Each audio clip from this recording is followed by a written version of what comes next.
Do you hear the hissing? No. My heater's going off right now. Classic. Classic. All right, well, let's just kick it off. First, I'll address the elephant in the room. I know it looks like I'm going skiing, but I just got back from a walk and it was really cold. So I'm just wearing my wool turtleneck. And then the second elephant in the room that I did not go to Middlebury. But yeah. So, anyways, well, how are you guys? I guess I'll start with you, Lane. Welcome back. Welcome back to the Make Living podcast. And also welcome to the first Sister Catchup episode, which you suggested we do more of on Make a Living. I swore to drink in the ski lodge. I just have my Stanley or my Yeti, my Hydro Flask. Do you have any elephants in your room? No, what I do have though, right next to me is we've got my Woobles in the room. Oh. That is a good callback. They call that a callback. First of all, thank you both for doing this. I know a little bit of a force. It's late at night. Lane just put her baby to bed. Drew's exhausted. She wants to go to bed soon. I know you're doing it because you potentially feel bad for me, which we won't get into on this episode, but I very much appreciate it. No, it's just like it's impossible to find a good time, and I want to do this, but it's just like all the other things I'm not doing right now that I could be doing. If I wasn't doing this, then I will do whatever I want this. But we'll let you go soon. No. I want to be present for this. So it's just like I will just go to bed later. It's great. Well, I'm excited to have your husband on pretty soon. Well, I'll be recording with him within the week, but I don't know when it will be released. But that's going to be an interesting conversation. But anyways, yeah, so how are you? I know you got your nails done yesterday. Yeah, I did. Went to watch the Patriots. I don't think I watched a single second of the game, even though I was sitting in front of the TV for 4 hours. It's crazy how you can just not absorb anything in front of you if you don't try. So that's what watching the game was like for me. I did get my nails done, which was really nice. I got a new kind of nail that I guess is called Gel X. It's not acrylic, but it's also, they like glue on a fake nail and then whatever. Telling Drew, I love the color on the wheel of choices. I feel like it doesn't look great with my skin tone. Can you let the audio listeners know what kind of color that is? Oh, yeah, sure. It's Drew described it as like a coffee cream, which I would say is kind of accurate. It's like a light camel. And I wear a lot of camel color sweaters, so I thought this would match well. But I think it's a little yellow with my skin tone. It's a little like butterscotch. Yeah. So, but it's the feeling. For me, it's the feeling of having my nails done that counts more than what they look like. And I feel put together, organized, clean. And so it just makes me feel like I can conquer the world. Amazing. Yeah. And Drew, how are you? Good. Yeah, we were saying I'm tired. My prescription strength vitamin D hasn't kicked in yet. I'm on a 12-week regimen. Want to let the listeners know what's going on there? I mean, I just went in for my doctor's appointment, my regular blood work, which I learned Bryn never gets her blood drawn when she goes to the doctor. So that's concerning. I didn't know you were supposed to. Well, they are supposed to tell you to. Do you decline when they ask? Never. I've done it before, but probably not in 4 years. I feel like it's because you switch your doctor so much. You don't have a consistent record. I just go to the appointment that's first available that makes sense with my schedule.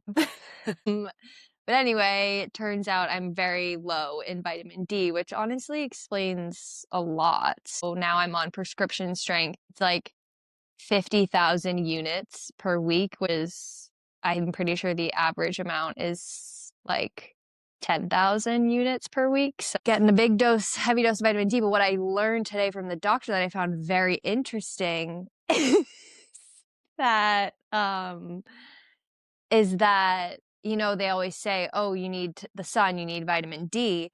She said, if you're going outside, if you have sunscreen covering every inch of your body, you don't get the effects of it. So she said, if you go outside for 10 minutes, as long as you have if I have sunscreen on my face, but not on my hands, then that's fine. I thought that was really interesting. The sun is only one way to get vitamin D, right? There's ways from. No, but what she also said was that they haven't figured out yet that the prescription or even over-the-counter vitamin D supplement you take doesn't, it'll help the vitamin D levels in your bloodstream, but it won't necessarily help with the side effects you can have of low vitamin D, like fatigue, depression, whatever. She said it's really that you need the sun. And I said, well, luckily I'm about to go to Argentina for 2 weeks. Well, that works. That works. Jesus. I want to first just say, who's excited for Christmas? Raise your hand if you're excited for Christmas. Wait, I can't see yours. I'm sorry. Yeah, I'm really excited. So yeah, do we want to? Did you guys dive into Christmas routines in your last video? Or? we didn't. I was gonna ask, what's your favorite tradition? Give me something interesting. Well, okay.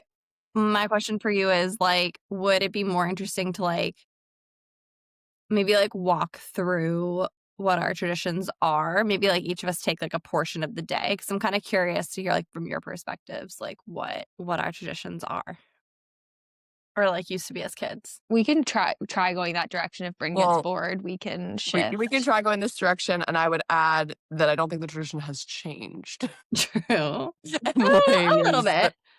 33, I'm 31, Drew's 29. 28. Don't add that extra year. Or we can do our favorite one. Well, I have 2 points, two pieces to discuss. The first being one that doesn't really happen anymore. It kind of still does. When we were younger, the excitement part was that Mom and Aunt Dana would make us go into the other room, and we would watch a movie, typically the Polar Express, all the cousins sitting on the couch. And because that's when they were putting all the presents under the tree, but they didn't want us to like know that they were Santa. So we would have to go in the other room, and we could only go upstairs from the back. Like we couldn't see. So that was one of my favorite parts. That doesn't happen anymore. And then the other important piece is the singing of Happy Birthday, which I guess also doesn't happen anymore. But say more about that. Why do we do that? Well, basically, our uncle's birthday is Christmas Day. And so we used to start every Christmas morning by waking up at the top and then gathering at the top of the stairs, us and all the cousins. And we would walk downstairs singing Happy Birthday to Uncle to let the adults know we were ready to open presents. And then we go down the stairs, usually led by me, Eager Beaver. All right, that's great. So cute that that's your favorite or one of your favorites. Like, wouldn't have known that about you. Well, she is a singer. Exactly. Lane, your turn. Well, I feel like mine is kind of boring, but well, okay, no, I have 2. One is like from being a kid. So this is what I was saying. I don't know, like, what if you guys even know this about me, or like what your perspectives were as kids. I feel like we might have been having unique experiences without knowing it. But I used to love waking up. Obviously, we used to pick a time, like what time we could go downstairs, like, I don't know, like 6:30, 7, whatever it was, but always wake up a few hours before that time. And me and Cam and Nate, in my memory, maybe you were there, Bryn, not sure, would wake up early and like lay in our beds and like count to 1,000 over and over again I was a part of it. Okay, until we hit the time. I remember doing that, which was really fun. And like also sometimes we would like gather in the bathroom together and just chit chat until the time. But then also I just love the like having like the coffee and the coffee cake in the morning. I knew you were gonna say that. Yeah. As we're opening stockings, like just going down, seeing all the gifts, not touching anything, and just getting your coffee and like really enjoying that. Like Mom always makes like holiday roast and that delicious sour cream coffee cake, and just sitting with that and getting ready for the moments to come. I love that. Well, those were great. And obviously those are some of mine as well. I'll share a couple that actually are memories, more so positive favorite, because they're negative, and it leads into one of the questions I want to ask.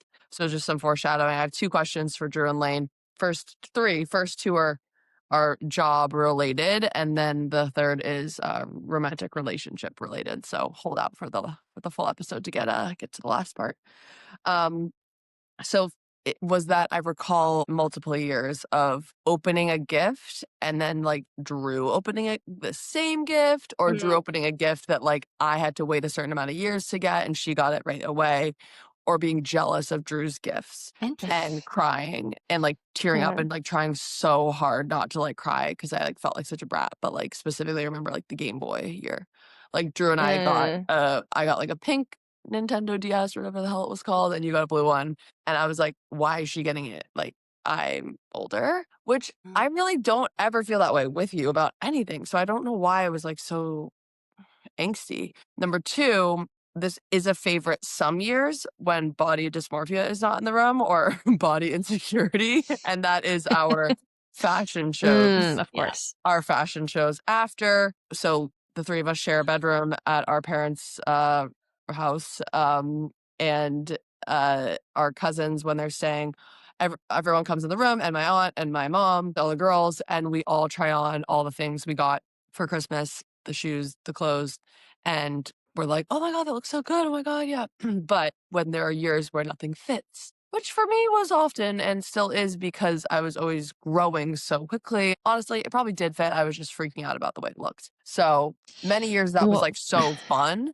but then sometimes it was like, again, I ended in tears. So I clearly was very emotionally uh, that was driven on definitely Christmas. you crying every Christmas is memories in the forefront of my mind. And then also what I was gonna say, speaking of just like body image, whatever, one dagger for me was the year that mom decided to stop making strata because she thought they were too unhealthy and she switched to her baked oatmeal, which is good, but the two are not equivalent. And then the Absolutely. last thing I'll say is when in college I was a vegetarian and then I came home for Christmas and Mimi brought out her sausage links and I said, I have to break for this. And it was worth it. Good times. Absolutely. And I have to say this, like, as I'm listing all these things now, I'm like, we're so grateful and so lucky. And I'm Yes. really want to acknowledge anyone that's listening that does not have any plans for any holidays, that you're not alone and it's just a day. And even when you're surrounded by a million people, you can feel really lonely. So, yeah. It is interesting that you often did get emotional due at home. We'll see about this year. Fingers crossed. But you did have a tendency of getting emotional at Christmas. I feel like it's like not really in line with your personality, and also like in addition to like always being disappointed on Christmas, you absolutely never gave any ideas of what people should get you. Of course not. Nothing would be sufficient. That's the thing. It's like, I think what it is for me, and it's the same on my birthday, is just when someone else is like looking at you and they're Yeah, so trying so hard to attention, make yeah. you happy, but you don't feel happy inside. And that's for me to figure out. I mean, I do now, but there's many years that I wasn't, that it was like Christmas was just a spotlight on that because you're like, Yeah. stop looking at me. Like, I want to start crying. And so, like, you I know. try I to think get that's why, like, I never ask for clothes. Like, I feel like and I don't really buy clothes for other people. So it's just like, because sometimes it's easier to just get, things for the kitchen, like some things that don't have as much emotional attachment. I get like pots and pans, Yeah. even though I don't even cook. So, okay, well, let's dive in. So, first question that I wanted to ask the two of you that is work related, but you can feel free to take it anywhere you want. We'll start with you, Drew. Is I want to explore the topic of competitiveness and competition. You could say jealousy, although they're different things, but just let's start with competitiveness because I've referenced on a past episode that, I've always been so much more like competitive than you specifically. And I just am curious, like, where do you guys think it comes from? Do you feel like you're a competitive person?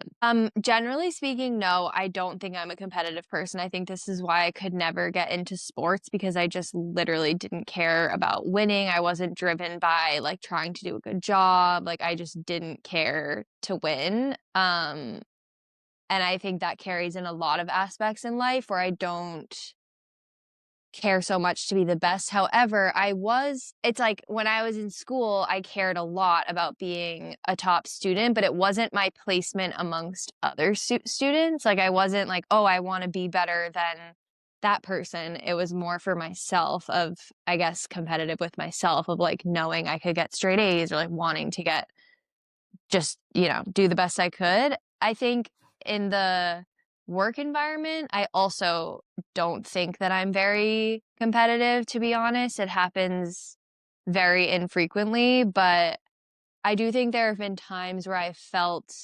insecure amongst peers, like in the same position as me or on my team, especially if someone was more like social. Like I definitely struggle with that a little bit in my current or my old role where it was a very social team and I felt like I wasn't always going to all the company happy hours or I was always leaving early and I felt like everyone really loved my other coworkers who were super social and things like that. So maybe that was a time where I felt competitive, but I would say there I think there from what I heard from you is like you felt bad about yourself, but I don't think you were competitive. Like you were more just like I yeah. wish I was like that, but I'm not. Yeah. And you felt But bad about it. yeah. So yeah, I don't know. I think it's just some people have that competitive personality and some people don't. I don't think I do. Now, I want to ask Lane as the behavioral specialist and also, all of her background, which listen to her episode if you want to know what it is.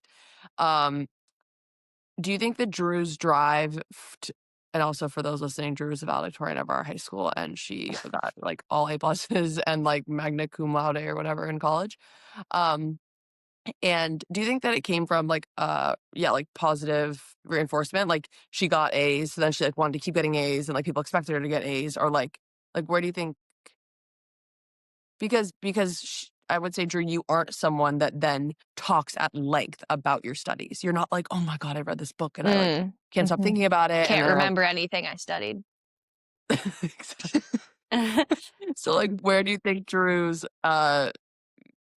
amazing grades what drove Well, that? I mean, I feel like Drew, you just kind of said like you didn't feel necessarily competitive with like other people, but you felt competitive with yourself. Yeah, but I don't actually know if that's true. I think it just You're like addicted to getting A pluses. Like you just like had to get an A plus if you knew you could. So you're like, I have to. it was more a productivity thing where like I was really good at schoolwork and like studying and it just made me feel really good to like cross things off my list and be like, oh, like read that, studied that, did that. So it was more just I think school was a good perfect environment for me to feel productive. I honestly think it ties back to that. Did you feel like excited by like positive reinforcement from teachers? Yeah, I mean, I guess it sounds so cocky, but it was like all I knew.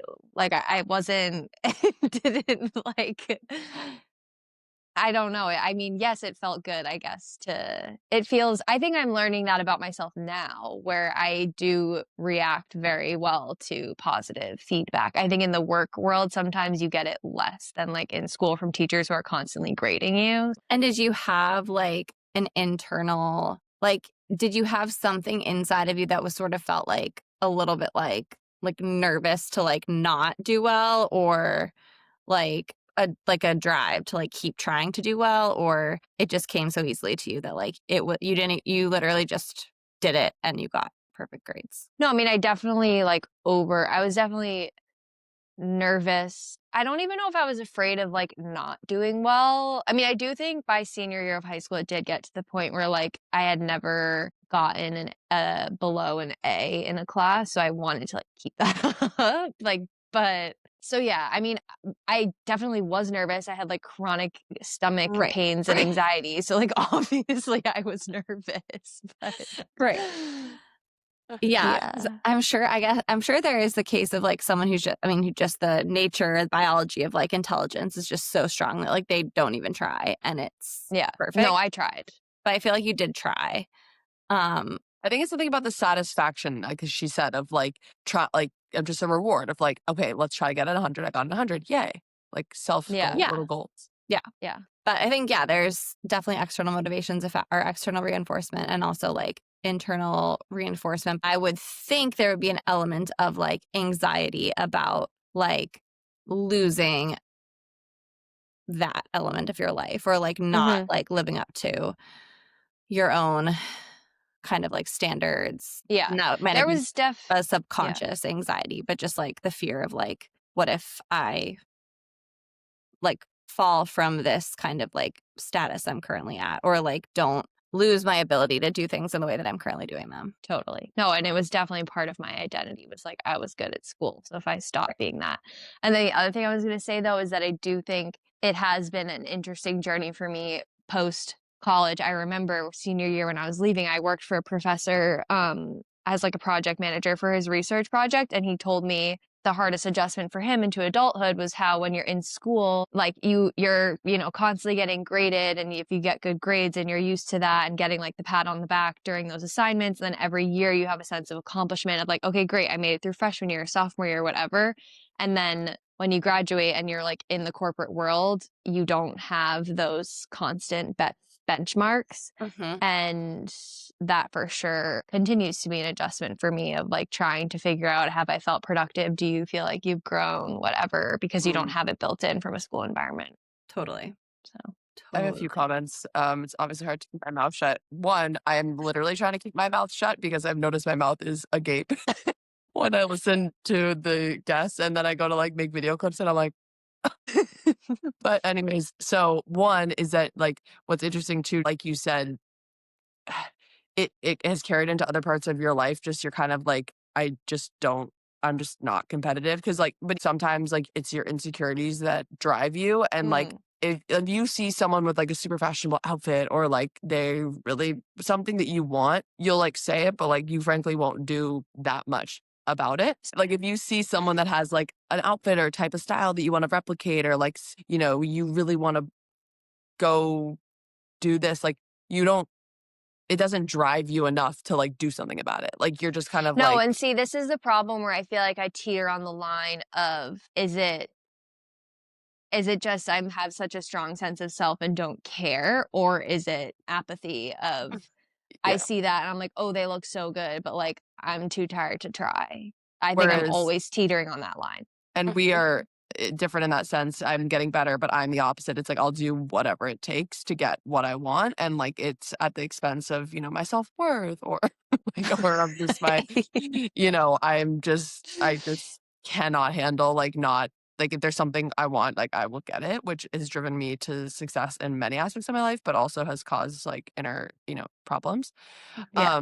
But Lane, how about you? Do you see yourself as competitive? And what do you think is it that causes someone to become more competitive or less competitive? Yeah. So for me, it's a little different than Drew. I do feel like I have a very clear-cut kind of understanding of exactly what my problem is.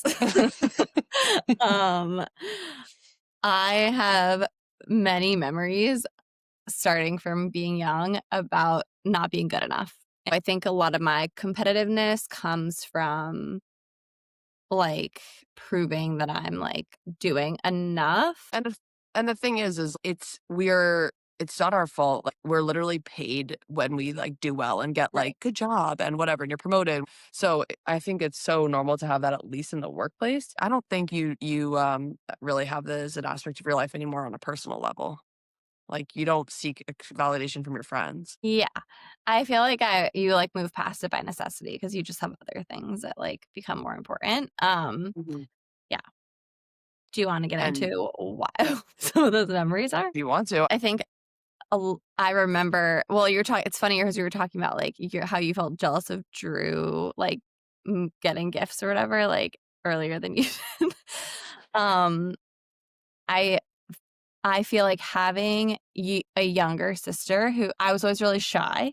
And so having a younger sister who has a big personality, is very outgoing.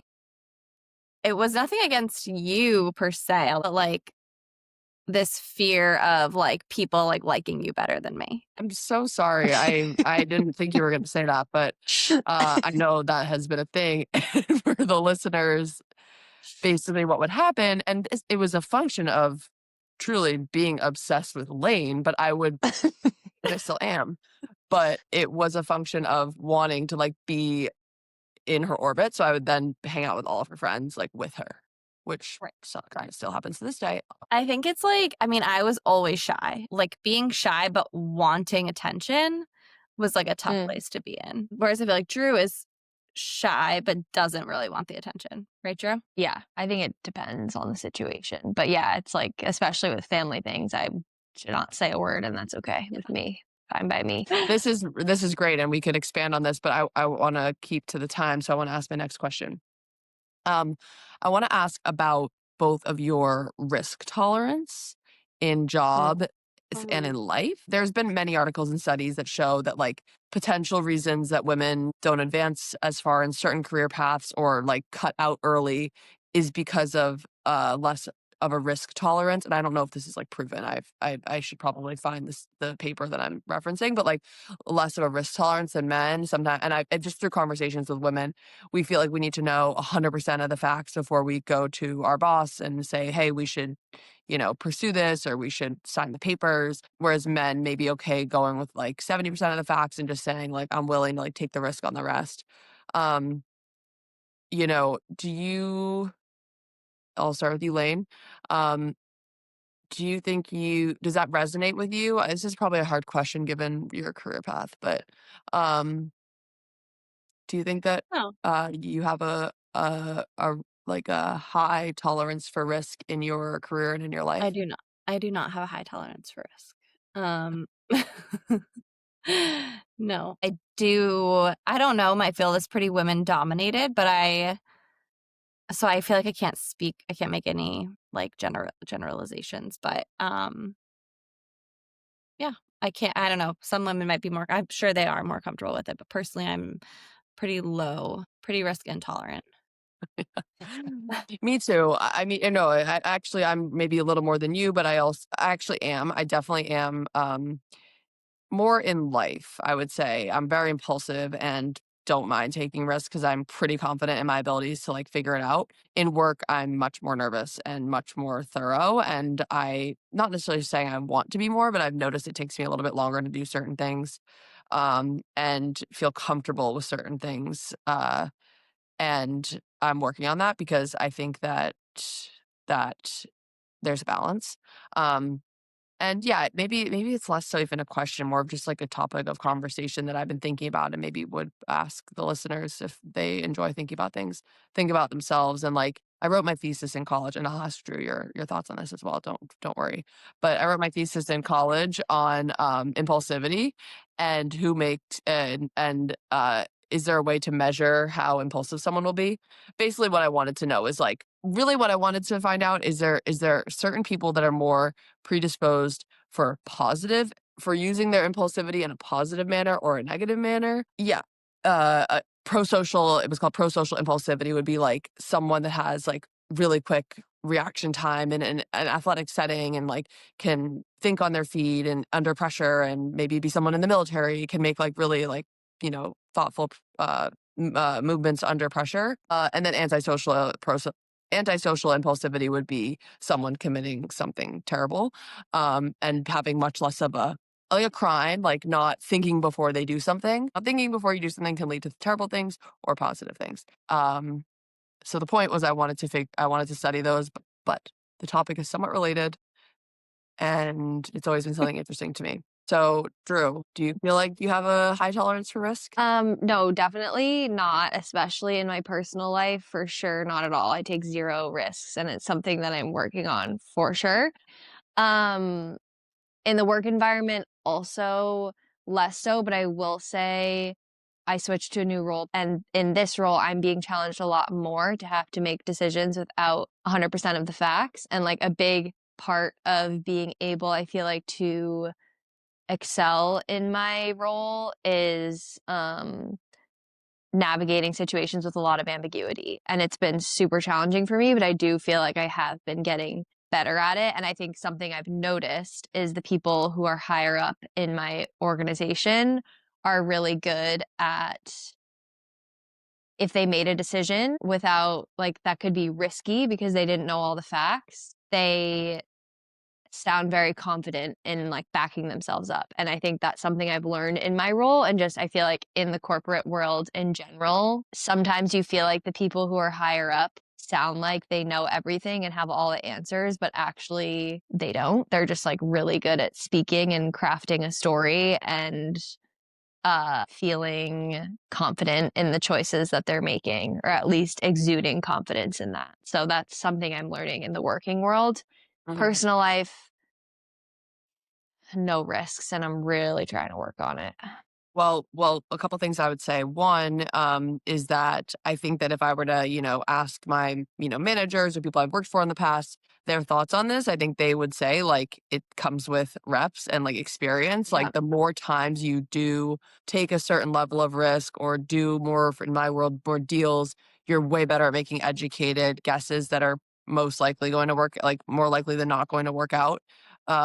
So if I had to, I don't want to distill it down to simply, a gender thing, of course. Like I want to believe that it comes with experience, and just the more reps you have, the more you're able to be like, I did it like this last time, the last 10 times and it worked. I did like this the last 10 times and it failed, that type of thing. And then I would also ask you, because I feel like I've seen this with you and I also have seen it with so many friends and just people. Do you feel like being in a relationship with your partner has helped you get the confidence to sort of, I don't want to say follow, but like take risks because you trust them? Like sometimes people trust other people more than themselves. Like as a kid, I trust, my parents more than I trust my ability. So you're like willing to just be like whatever they say. So I'm wondering if for you, your partner is that. Definitely. I think that I put a lot of trust in Alex. And so if there's something he wants to do or something he thinks is a good idea, I'm like, great. I don't really question it that much. And I think